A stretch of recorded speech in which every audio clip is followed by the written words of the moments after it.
Hello and welcome back to my channel. So guys, आज मैं आपको अस्तर वाले पैंट की कटिंग यानी स्टिचिंग करना सिखाऊंगी। सो गाइस, वीडियो डिटेल में रहेगा, एंड तक देखिएगा। यहाँ पे मैंने 2 मीटर मेन फैब्रिक लिया है और 2 मीटर मैंने अस्तर लिया है।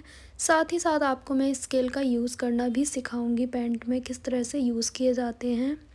गाइस, चैनल पे नए हैं तो चैनल को सब्सक्राइब कर लीजिएगा। सबसे पहले हम जो मेन फैब्रिक है उस पे ड्राफ्टिंग करेंगे। तो हमने इसे फ़िलहाल ओपन कर लिया है। चौड़ाई में हमने फ़ोल्ड करना है इस तरह से, फिर हमने लंबाई में से फ़ोल्ड किया है। 4 फोल्ड में हमने फैब्रिक को रखना है और ऊपर वाले पार्ट को हमने 2 इंच छोटा रखना है, नीचे वाले पार्ट को 2 इंच बड़ा रखना है। वो मैं आपको आगे बताऊंगी क्यों मैंने रखे हैं ये। तो इस तरह से आपको छोटा बड़ा करके रखना है। ऊपर वाले पार्ट को पहले आपको सीधा कर लेना है, इस तरह से कट करके निकाल देना है अगर ये कपड़ा तिरछा है तो यहाँ पे आप देखेंगे ये 2 इंच हमने एक्स्ट्रा लिया है बैक साइड का कपड़ा। अब ऊपर वाले पार्ट पे 2.5 इंच पे हम मार्क करेंगे। ये हम इलास्टिक फ़ोल्ड करेंगे, इसीलिए हम 2.5 इंच का मार्क करेंगे, मार्जिन लेंगे, क्योंकि मैं इसे फुल इलास्टिक वाला पैंट बनाऊंगी। तो यहाँ पे मैंने 2.5 इंच मार्जिन लिया। उसके बाद 2.5 इंच को छोड़ते हुए इंची टेप सीधा रखेंगे। जो रेडी लेंथ है उस पर मार्क कर दिया है मैंने। मुझे चाहिए 34 इंच, आप अपने मेज़रमेंट के अकॉर्डिंग रखें। 34 इंच पे मार्क कर दिया। उसके बाद यहाँ से सीधा मार्क किया। बाद में हम 2 इंच एक्स्ट्रा मार्जिन लेंगे जो कि फ़ोल्ड हो जाएगा। 2.5 इंच हमने ऊपर लिया, 2 इंच हमने नीचे लिया, और बाकी बीच में जो हमने लिया वो लेंथ ली है। अब हमें यहाँ पे चाहिए हिप राउंड, तो हिप का 4th पार्ट करना है आपको। उसमें आपको 2 इंच प्लस करना है, जो भी आपका मेज़रमेंट रहेगा। तो मैंने 9.5 में 2 इंच प्लस कर दिया है, 11.5 हो गया है। इस तरह से आपको हिप का 4th पार्ट प्लस 2 इंच करना है। यहाँ पे आप देखेंगे मैंने 11.5 इंच ही आसन लिया है। जितना आपको ऊपर की साइड चौड़ाई रखनी है उतना ही आप आसन लेंगे, हिप राउंड के ही अकॉर्डिंग। अब यहाँ से आप देखेंगे आसन के बिल्कुल बराबर मैंने निशान लगाया है, दूसरी साइड पे भी, अपनी साइड ओपन साइड पे। अब उसके बाद यहाँ से या तो आप थाई का आधा मेज़रमेंट ले सकते हैं या फिर इस वाले मार्क से 2 इंच, क्योंकि ये नॉर्मल साइज़ है। 2, 2.5 या फिर 3 तक आप यहाँ से ले सकते हो। अब मैं यहाँ पे गोलाई कर दूँगी, ज़्यादा गहरी नहीं करनी है आपको। अब आती है बारी नीचे की ओर। तो यहाँ से आपको ध्यान देना है, अपनी ओर से ओपन साइड से 2.5 इंच पे मार्क करना है। ये कंपलसरी है, आपको कोई सेंटर नहीं निकालना है, सिर्फ 2.5 इंच आपको मार्क करना है, ठीक है। उसके बाद आप 2.5 इंच को छोड़ते हुए जो आपकी गोलाई रहेगी ना बॉटम की, उसका आधा करेंगे। जैसे कि मेरे मेज़रमेंट में है 12, तो 12 का आधा 6 किया, प्लस आपको 1 इंच करना है, क्योंकि 1 इंच हमारा दोनों साइड मार्जिन में जाएगा। अगर आपकी बॉटम 14 इंच है तो आप 7 करें आधा और प्लस 1 इंच। तो इस तरह से आपको करना है। उसके बाद स्केल को कैसे यूज़ करना है, अगर आप पैंट फिटिंग वाला बनाएंगे तो स्केल ऊपर से बराबर करेंगे, और अगर आप लूज़ बनाएंगे तो इस तरह से नीचे की ओर से सेफर्टी को बराबर करेंगे। यह आपको इजीली लोकल मार्केट में मिल जाती है। मैं ये पैंट फिटिंग वाली बनाऊंगी तो मैं स्केल को ऊपर की ओर से बिल्कुल बराबर रख के निशान लगा लूँगी। अब इसको पलटते हुए हम दूसरी साइड भी फिटिंग का निशान लगाएंगे इस वाले निशान से।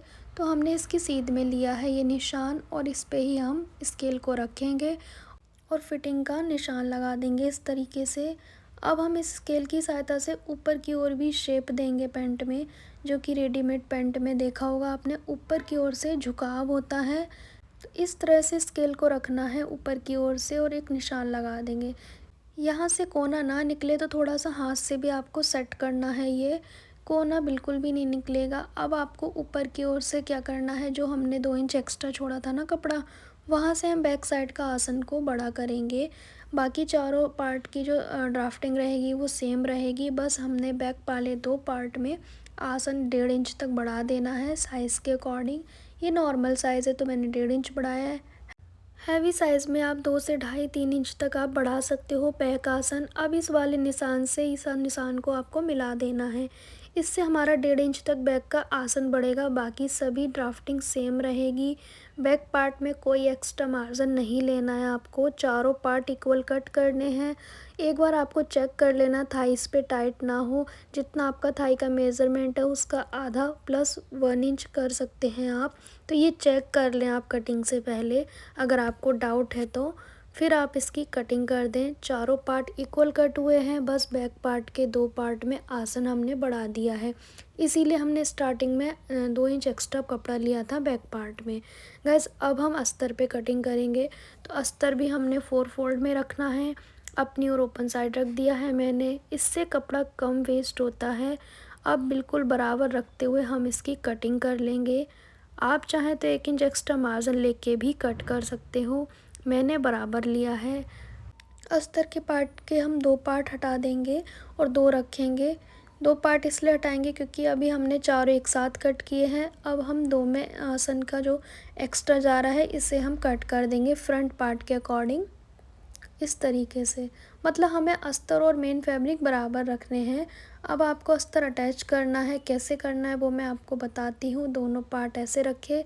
अब इसके ऊपर हम फ्रंट के दोनों पार्ट को रख देंगे जो मेन फैब्रिक है। अब आप चारों तरफ से सुई धागे से सिलाई लगा सकते हैं या फिर आप नॉर्मल मशीन से भी सिलाई लगा सकते हैं। विगनर है तो हाथ से ही आप कच्चा कर लें पहले। इस तरीके से कच्चा करने के बाद फिर हम आसन को अटैच करेंगे। तो जब कच्चा हो जाएगा तो आसन हम इस तरह से अटैच करेंगे। ये समझ लीजिए जैसे कि हमने अस्तर अटैच करने के बाद सिंगल हो गया हमारा फैब्रिक। अब हम नॉर्मल स्टिचिंग करेंगे जैसे आसन जॉइंट करते हैं। अब हम पॉकेट की कटिंग करेंगे। फ़िलहाल कपड़ा डबल फोल्ड में है तो पॉकेट की लंबाई फ़िलहाल मैंने ली है 13 इंच।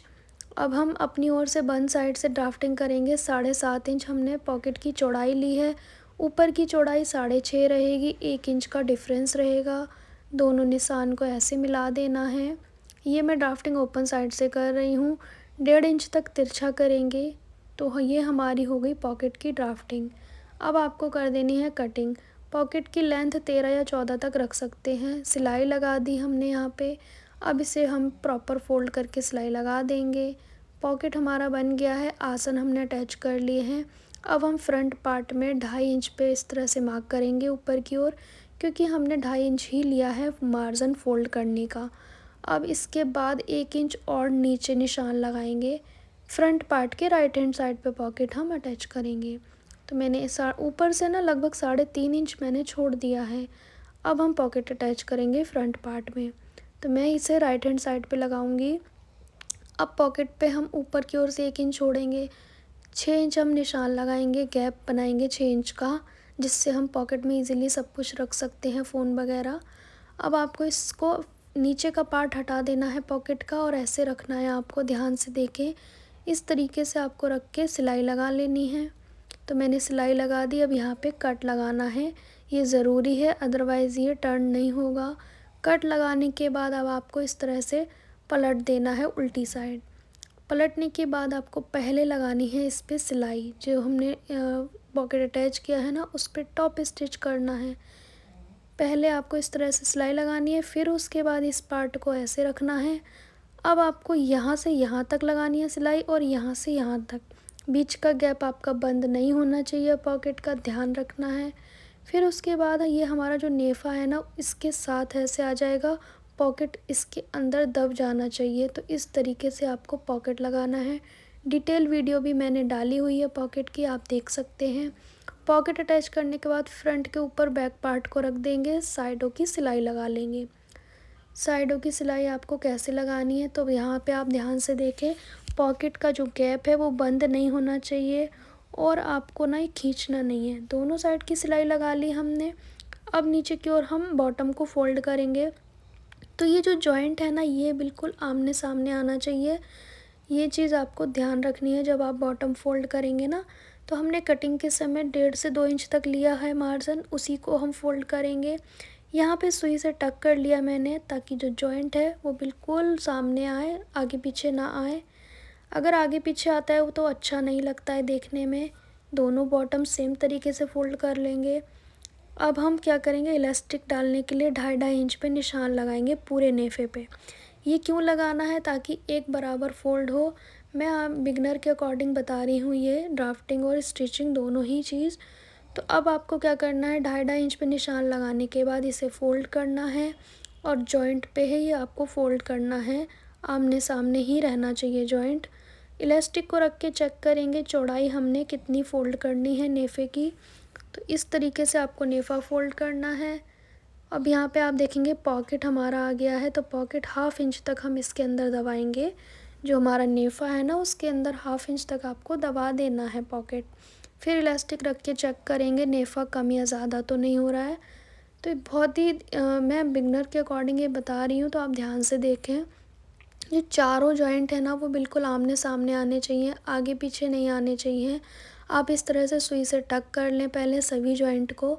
अब जो बीच का गैप है इसे ईज़िली आप इस तरह से सिल सकते हैं।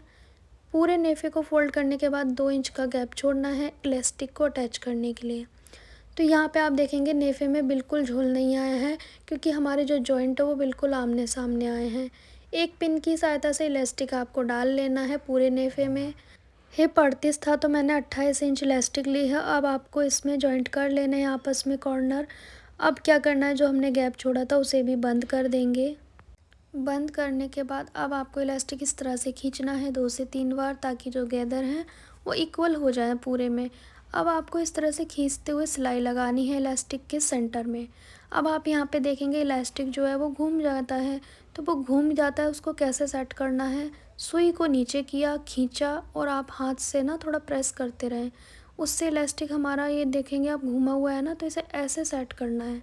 हाथ से आपको इस तरह से खींचना है और सेट करना है, क्योंकि इलास्टिक ये घूम जाती है, हमें बार बार इसे सेट करना होता है। सेंटर में आपको सिलाई लगानी है। अब आप देखेंगे हमारी साइड की पॉकेट कितने अच्छे से अटैच हो गई है। फुल इलास्टिक और अस्तर वाली पैंट है ये, फिटिंग बहुत अच्छी आएगी। और आप देखेंगे ये जो आसन के पास कपड़ा होता है ना, ये दोनों साइड आपको चेक करना है।